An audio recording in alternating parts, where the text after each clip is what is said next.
미국을 대표하는 영성 신학자 중에서 고든 맥도날드라고 하는 분이 계십니다. 이분이 쓰신 대표적인 책 마음과 마음이 이어질 때라고 하는 책이 있습니다. 이 책은 우리 사모님과 함께 같이 쓴 책입니다. 이 책에서 목사님은 사모님과 함께 우리는 그리스도 안에서 하나고 우리의 사랑은 영원토록 변하지 않는다 그랬습니다. 그러나 그 책을 출간하고 얼마 있다가 이 고든 맥도날드 목사님이 불륜으로 무너졌습니다. 모든 목회에서 다 손을 떼게 됐고, 그리고 모든 사역의 자리에서 물러났습니다. 수없는 나날을 회개와 참회와 눈물로 보냈습니다. 그리고 나서 한참 후에 또 하나 책을 내게 됐습니다.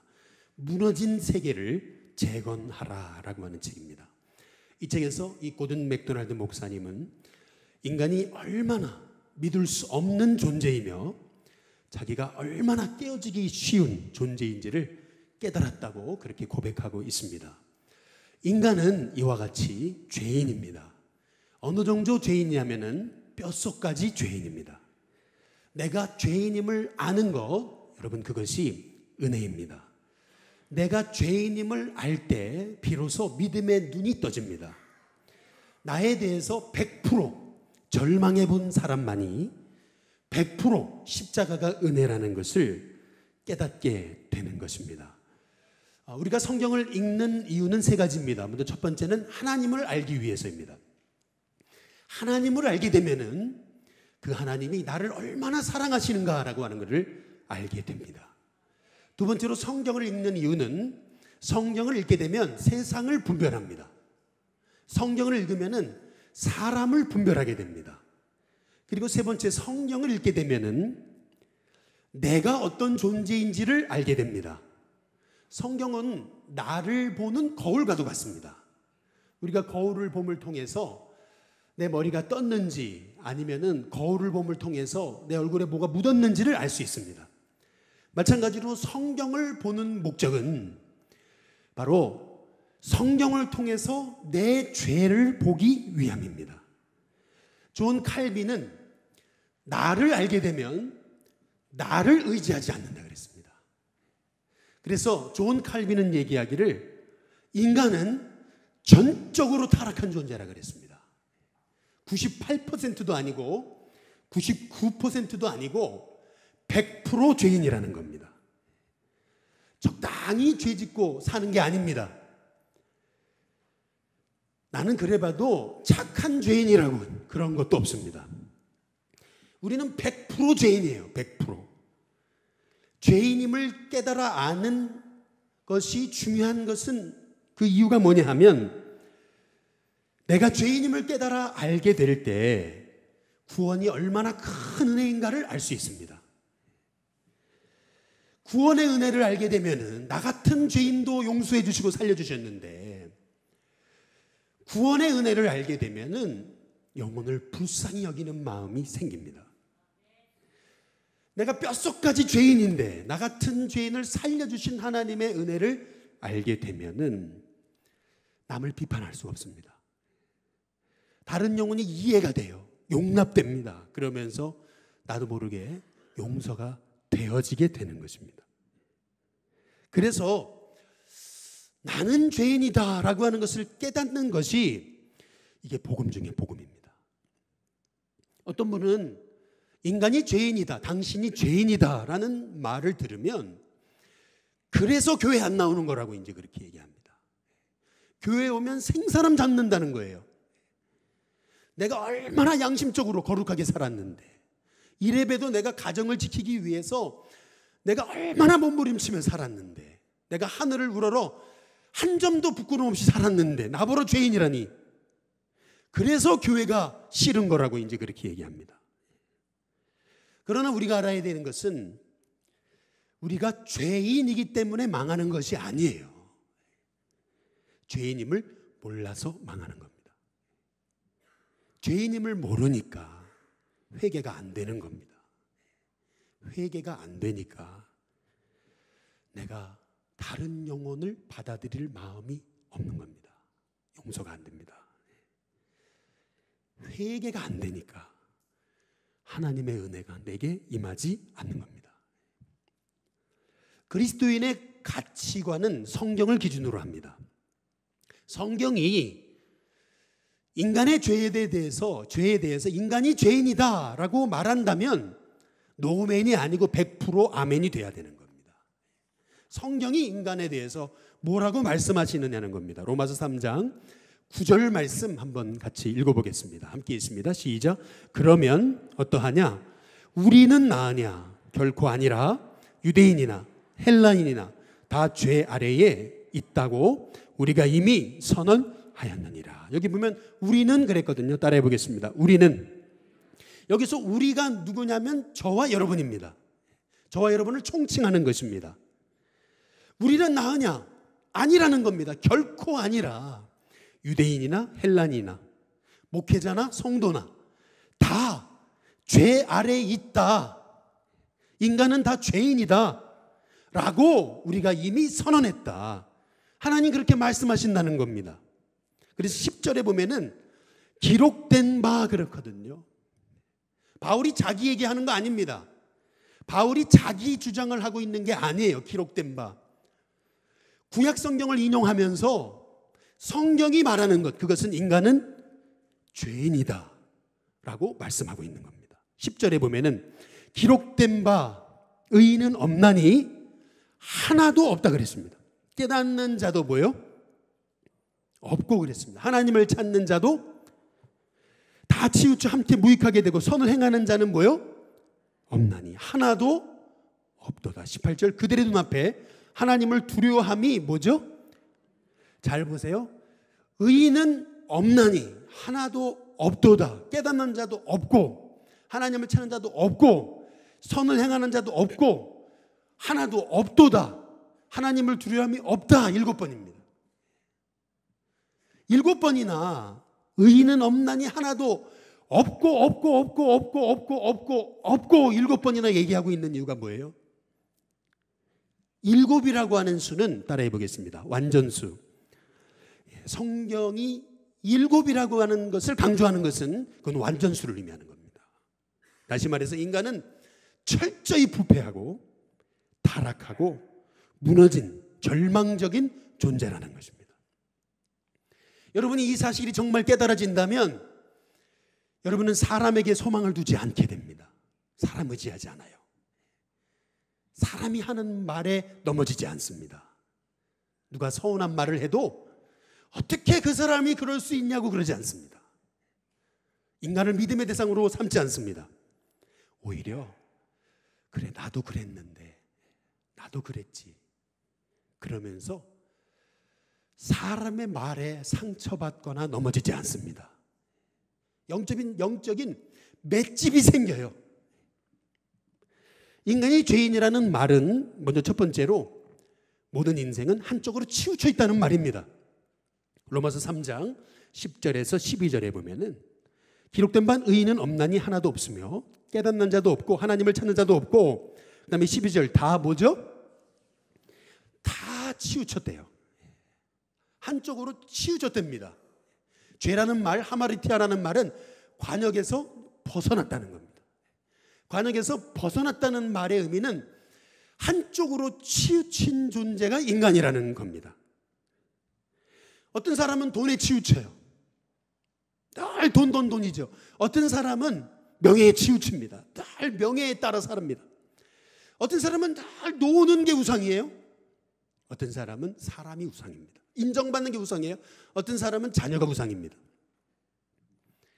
어떤 사람은 건강이 우상이고 어떤 사람은 상처에 치우쳐 있습니다. 분노에 치우쳐 있습니다.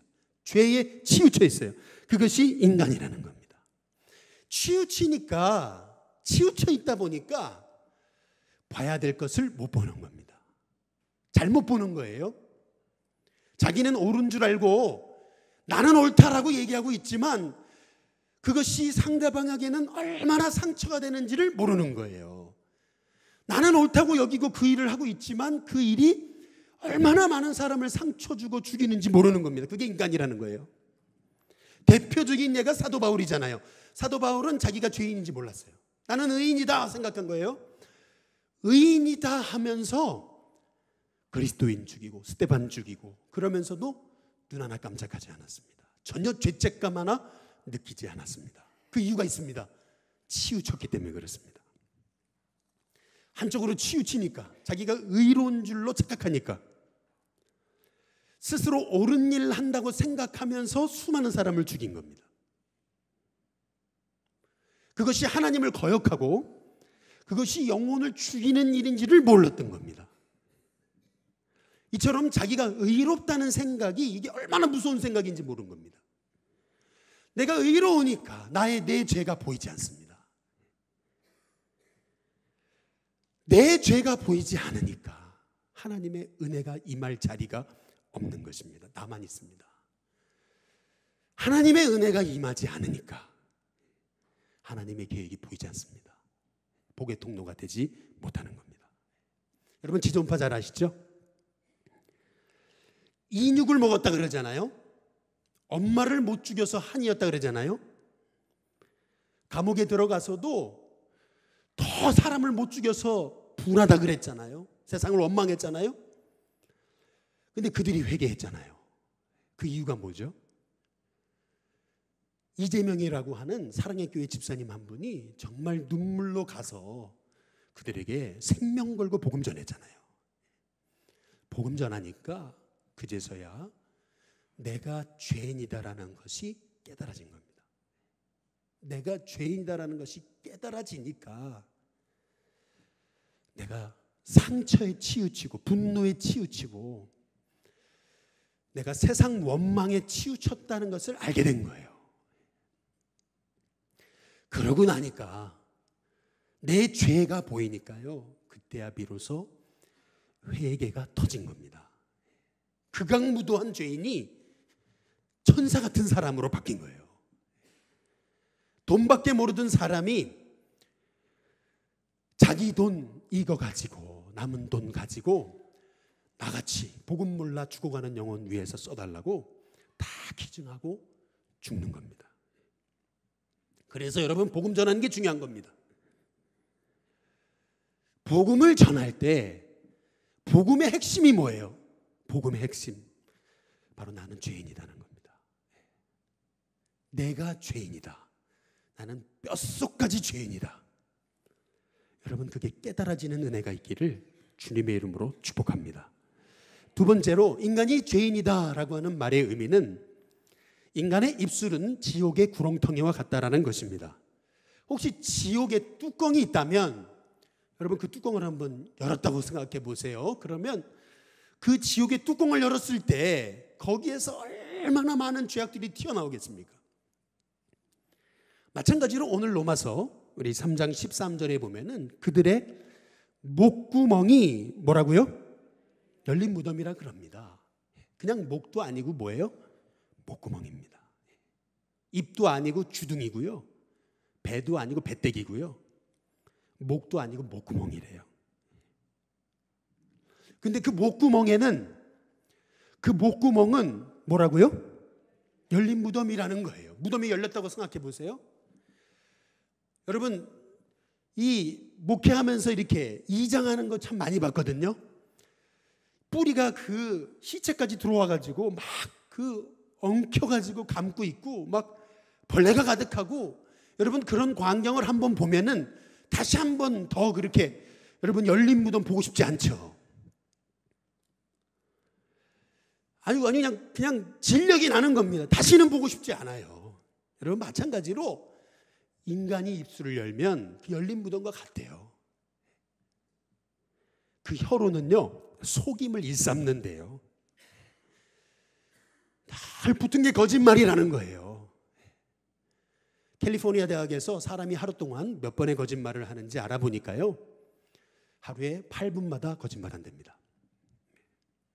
그래서 사람이 진실을 말한다면 이 세상은 혼란스러울 거다 그랬답니다. 사랑하지도 않는데 진실을 말한다고 하면서 사랑한다고. 우리가 보통 그러잖아요. 근데 진실을 말한다고 너 미워. 만약에 그랬다고 치세요? 그러면 이 세상이 그때부터 혼란스럽다는 거예요. 인간의 혀로는 속임을 일삼고 그 입술에는 독사의 독이 있다고 그랬습니다. 사람의 입에서 죽이는 독이 나오는데요, 그 입에는 저주와 악독이 가득하대요. 아니, 성경이 어떻게 이런 얘기를 할 수 있죠? 목을 가지고 목구멍이라 그러고, 그리고 입술에는 독사의 독이 가득하대요. 열린 무덤이래요. 아니, 어떻게 성경이 이렇게 적나라하게 이렇게 우리에 대해서 얘기할 수 있는 거죠? 만약에 여러분이 의사라고 생각해 보세요. 말기 암 환자가 여러분 앞에 있어요. 그렇다면 당신은 3개월밖에 살지 못합니다 라고 얘기해 줘야 되지, 3개월밖에 못 사는 사람 보고서 이 약 먹으면 납니다, 괜찮습니다, 곧 나아질 겁니다, 할 수 있는 거예요? 못하는 거죠. 여러분이 정말 참된 의사라면 당신이 3개월밖에 못 삽니다 라고 얘기해 줘야 되는 거죠. 마찬가지로 성경은 우리에게 듣기 좋은 말 하는 게 아닙니다. 성경은 우리에게 인간의 실체를 알려주는 거예요. 그 실체를 알려줘서 우리 자신의 죄를 보고 우리를 살리시려고 하는 것이 바로 하나님의 목적입니다. 인간의 입술을요, 무장해제된 사람의 입술을 단 10분만 바라봐도 그 입술은 열린 무덤이고 독사의 독이 가득하고 저주와 악독이 가득한 존재임을 알게 된다는 거예요. 인간의 입술은 죄악의 구렁텅이라고 하는 것을 알게 된다는 거예요. 인간의 입술만 봐도 인간이 구제불능의 죄인, 100% 죄인이라는 것을, 뼛속까지 죄인이라는 것을 알게 된다는 것이 성경의 메시지입니다. 이번 주에 아침에 차를 몰고 가는데 라디오 방송 하나를 들었어요. 김재동 씨가 진행하는 라디오 프로그램이었는데요, 아마 마카오에 가는 그 퀴즈 프로그램이었나 봐요.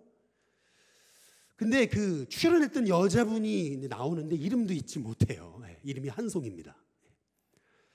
그런데 혼자 계시냐 그랬더니 딸하고 같이 있대요. 옆에 있다는 거예요. 그래서 이제 김재동 씨가 딸하고 이제 인사를 하는 거예요. 그랬더니 이 어린아이가 뭐라 그러냐면 재동 오빠 이제 그러는 거예요. 오빠 그래요.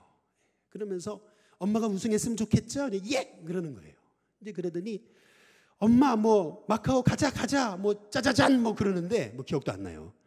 그런데 막 응원하고 그러는데 얼마나 귀여운지, 그러면서 뭐 잘 봐달라는 식으로. 그런데 이제 퀴즈를 했어요. 근데 이 여자분이 아깝게 1대2로 졌습니다. 근데 이 여자분이 뭐라 그러냐면, 갑자기 하는 말이 뭐냐면 오디오 판독을 하자는 거예요. 자기가 더 빨리 자기가 빨리 얘기했다는 거예요. 제가 보기에는 남자가 빨리 얘기했는데, 억울하다는 거죠. 억울하다는 거예요. 그러니까 옆에서 그 딸이 뭐라는 줄 아세요? 오빠 미워! 그러는 거예요. 할렐루야. 그 전까지만 해도 뭐 오빠 뭐 사랑해 뭐 그러다가 갑자기 오빠 미워. 창세기 2장에 보면은 아담이 하와에게 당신은 내 뼈 중에 뼈요 살 중에 살이라고 그러잖아요. 근데 창세기 3장에서 선악과 따먹고 아담이 했던 말이 저 여자 때문입니다. 사람이요, 죄악에 빠진 인간의 입술은 죄악의 구렁텅이와 같습니다. 그래서 인간은 신뢰의 대상이 아닙니다. 우리가 성경을 조금만 더 깊이 깨닫게 된다면 나는 죄인이구나, 인간은 죄인이구나 라고 하는 사실을 깨닫게 된다면 구원의 소망은 오직 하나님께만 있음을 여러분 알게 됩니다. 내가 소망 아닌 사람 의지했구나, 그것이 나의 실수와 죄악이었구나 라고 하는 것을 깨닫고 사람 바라보는 신앙이 아니라 하나님 바라보는 신앙인이 된다는 겁니다. 마지막 세 번째로, 인간이 죄인이라는 말은 인간은 고통에 허덕이는 존재라는 겁니다.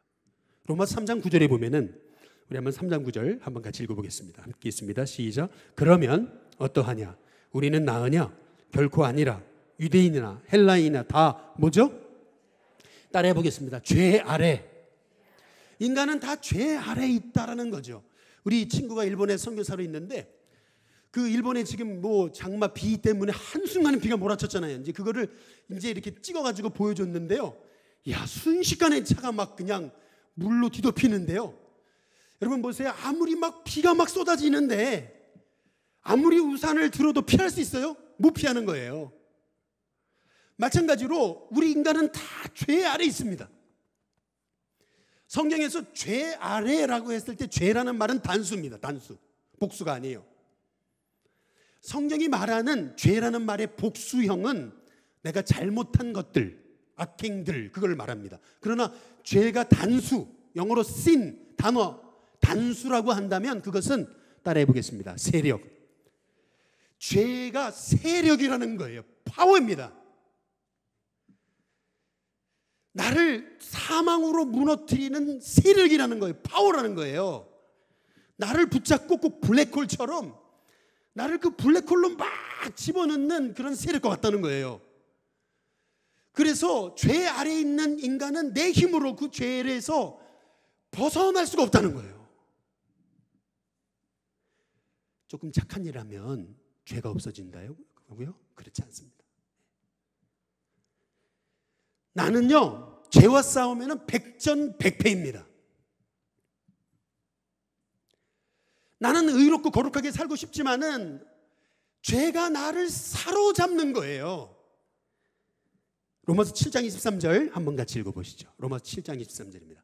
같이 읽습니다. 시작. 내 지체 속에 있는 죄의 법으로 나를 뭐죠? 사로잡는 것을 보도 다 그랬잖아요. 죄가 나를 붙잡아서 나를 완전히 죄 가운데 빠져들게 하고 나를 망가지게 한다는 겁니다. 축복하고 살고 싶어요. 축복이 안 돼요, 잘. 예배 드릴 때는 그래 말씀대로 살아야지 했는데 밖에 나가면은 금방 넘어져 버려요. 그래서 로마서 3장 15절에 보면은 뭐라 그러냐면 그 발은 피 흘리는데 뭐라고요? 피 흘리는데 빠르다 그랬습니다. 얼마나 죄 짓는데 얼마나 우리가 지혜로운지요. 가르쳐주지 않아도 얼마나 피 흘리는데 빠르는지 몰라요. 고슴도치처럼요, 얼마나 우리가 쉽게 사람에게 상처 주고 사람을 아프게 하고 눈물 흘리게 하는지 모르는 겁니다. 로마서 3장 16절, 17절, 18절에 보면은 그 인생길에는 파멸과 고생이 있다 그랬습니다.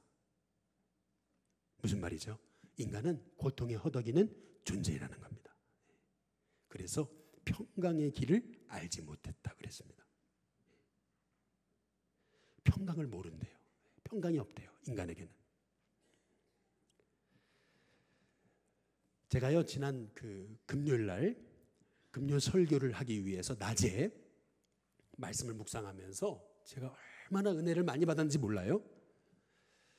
야, 오늘 금요일 날 은혜가 넘치겠구나, 이제 이런 생각을 하고 빨리 가서 말씀을 전했으면 좋겠다, 이제 이런 생각을 하고 금요일 날 이제 찬양을 하고 여기 앉아 있다가 이제 말씀을 전하기 위해서 강단에 탁 올라왔는데 그때부터요, 야, 제 마음이요 얼마나 괴로운지요. 이유도 모르게 막 제 마음 속에 어떤 마음이 드냐면은, 야, 네가 설교할 자격이 있냐? 네가 그러고도 목사냐? 막 마음에 막 이상한 마음이 몰려오는데 눈을 못 뜨겠더라고요. 앞을 못 보겠어요. 아니, 왜 내 마음에 갑자기 이런 마음이 들까? 그때 제가 선포한 게 이거예요. 나는 지금 내 이름으로 서 있지 않다. 나는 예수님의 이름으로 서 있다. 나는 죄인이지만 나를 써주시는 분은 하나님이시다. 그러면서 그 나를 속이는 그 죄의 세력에 나를 맡기는 것이 아니라 그 순간 예수님을 의지하고 나는 내가 승리하는 것이 아니라 예수님이 하신다, 그 믿음을 가지고 말씀을 전했더니 그 순간을 얘기하시는 하나님의 은혜를 경험하게 됐습니다. 제가 깨닫는 게 그거예요. 죄인임을 우리가 아는 것이 얼마나 소중한 거냐면은 내가 죄인이기에요. 내가 오늘 이렇게 주일날 아침에 와서 은혜 받아도 오후에 또 넘어질 수 있는 게 우리입니다. 내가 어제 은혜 받았어도 내가 어제의 은혜로 사는 게 아니에요. 오늘 또 넘어집니다. 내가 말씀 붙잡고 산다고 하면서도 내일 또 말씀이 안 받집니다. 그래서 내가 죄인임을 깨닫는 사람은 그렇구나, 나는 안 되는구나, 내가 선을 행하려고 하는 것조차도 교만이구나, 그래서 내가 24시간 주님 바라보는 게 은혜이구나, 주님밖에 없구나 라고 하는 것을 깨닫게 되는 겁니다. 내가 죄인이라는 것을 깨닫는 것이 왜 이렇게 중요한 거냐 하면, 내 죄가 보여야 내가 치우친 것을 봅니다. 인간은 누구나 깨어있지 않으면 다 치우쳐요. 그래서 말씀을 통해 끊임없이 나의 치우친 죄를 봐야 되는 거예요. 왜 죄인임을 깨닫는 것이 중요한 거냐면은, 내가 죄인임을 알잖아요. 그러니까 누가 나한테 서운한 말을 해도, 그래 나도 죄인인데, 그래 나도 그랬는데 라고 하면서 그 말 때문에 넘어지지 않습니다. 인간의 입술이, 목구멍이 죄악의 구렁텅이임을 안다면 왜 그것 때문에 상처받아요? 나도 그랬잖아요. 그래서 그 사람이 하고 있는 그 상처 주는 말이 이해가 되고 불쌍히 여기게 되고 용서하게 됩니다. 내가 죄인임을 아는 사람은요, 내 힘으로 죄를 이기려고 하는 교만함을 내려놓습니다. 따라해 보겠습니다. 나는 할 수 없지만 예수님이 승리케 하셨다. 다시 한번, 나는 할 수 없지만 예수님이 승리케 하신다. 옆에 분한테 인사해 보겠습니다. 예수님이 승리케 하십니다. 여러분, 블랙홀로 빨려 들어가는데 빨려 들어가지 않을 영혼은 없습니다. 그래서 내가 죄인임을 아는 것, 이것이 정말 깨달아지고 아는 것이 이게 얼마나 큰 은혜인지 몰라요. 어떤 목사님이요, 은혜 받으니까 내가 죄인임을 알았잖아요. 예수님 모르는 아버지가 너무 불쌍해 보여가지고 아버지한테 가서 아버지가 죄인이라고 그랬더니 아버지가 이놈의 자식이 이제 그랬다는 거죠. 그랬더니 아들이 아버지가 옛날에 나한테 손찌검하고 나한테 이렇게 힘든 말 했던 거 그거 모르시냐고 그랬더니 아버지가 이놈의 자식이 그랬다는 거예요. 무슨 말이죠? 성령님이 아니고는 죄가 깨달아지지 않아요. 죄가 깨달아져야 내가 십자가 앞에 날마다 서야 하는 사람임을 알게 되는 겁니다. 내 죄가 깨달아질 때 내 마음에 영혼을 향한 국률의 마음이 임하는 겁니다. 이 말씀만 드리고 마치겠습니다. 제가 홍천에서 제가 목회하다가 지금도 잊혀지지 않는 게 있어요. 가끔 말씀드리죠. 처음 전도했던 젊은이 청년 하나가 있어요. 근데 알고 보니까 그 청년이 알코올 중독자잖아요. 그런데 120호밖에 안 되는 시골에서 한 명이 얼마나 귀해요. 그래서 그 영혼 살려보겠다고 2년 동안 정신병원을 정말 일주일에 한 번씩 거짓말하고 그렇게 매주 들어다녔거든요. 그런데도 정신병원에서 빼놓으면은 또 술 먹고, 빼놓으면은 또 술 먹고, 한 번은 엄마가 전화가 와가지고 그 친구의 엄마가 전화 와가지고 가봤더니요, 옆에 나폴레옹 술병이 한 3개인가 4개 있어요. 그 자리에서 그냥 까가지고 하나, 둘, 셋 그 자리에서 다 먹어버린 거예요. 안주도 없이. 그런데요, 제가 깨달은 게 있어요. 그때요. 그게 뭐냐면은 이 청년이요, 내가 알코올 중독자다 죄인이다라고 하는 것을 깨닫는 게요, 너무 어려운 거예요. 너무 어려워요. 성경을 펴가지고 아무리 협박을 하고 해도 당신 알코올 중독자라고 얘기해도 안 깨달아지는 거예요. 그게 안 깨달아져요. 마찬가지예요, 여러분. 내가 죄인이라는 게 깨달아져야 되는 거예요. 내가 알코올 중독자라는 것을 깨달을 때 내 힘으로 안 된다는 것이 깨달아지는 거예요. 그래서 술에는 근처도 가지 말아야 되는 것을 깨닫는 거예요. 그리고 내 힘으로는 못 이기니까 믿음의 형제들의 도움이 필요하다는 것을 아는 거예요. 마찬가지로 우리가 죄인임을 깨달을 때 내가 100% 죄인이라는 것은 나는 100% 하나님의 은혜로 사는 거구나 라는 게 깨달아지는 거예요. 그래서 죄에 얼씬도 거리지 않는 것이 승리의 비결이구나. 죄와 싸우면 나는 백전백패구나 라는 것을 깨닫고 청년의 정욕을 이기는 것이 아니라 청년의 정욕을 피하는 거예요.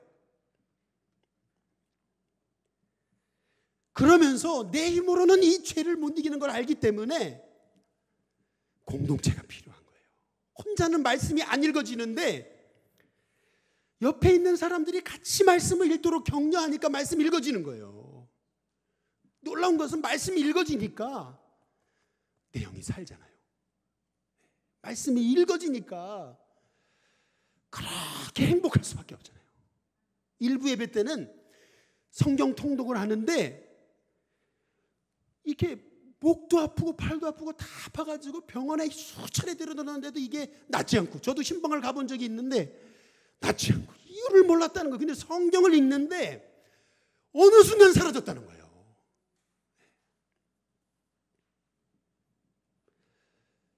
여러분, 우리가 100% 죄인임을 깨닫는 것이 은혜입니다. 그래야 100% 하나님을 의지하게 돼요. 100% 하나님을 의지해야 내가 마귀에게 속지 않습니다. 세상에 속지 않고 그게 깨어 기도하는 거예요. 그래서 그게 무시로 성령 안에 기도하는 거예요. 내가 죄인임이 깨달아져야 순간순간 하나님을 의지하게 됩니다. 그게 안 되면 24시간 기도는 안 돼요. 내 힘 연약하여 깨어지기 쉬운 존재입니다. 내 힘 연약해서 날 결심만 하고 무너지는 게 우리예요. 그래서 하나님의 은혜가 필요한 거예요. 바라기는 저와 여러분 가운데 나는 죄인이다 라고 하는 것이 정말 뼛속 깊이 깨달아지는 은혜가 있기를 주님의 이름으로 축복합니다. 기도하겠습니다.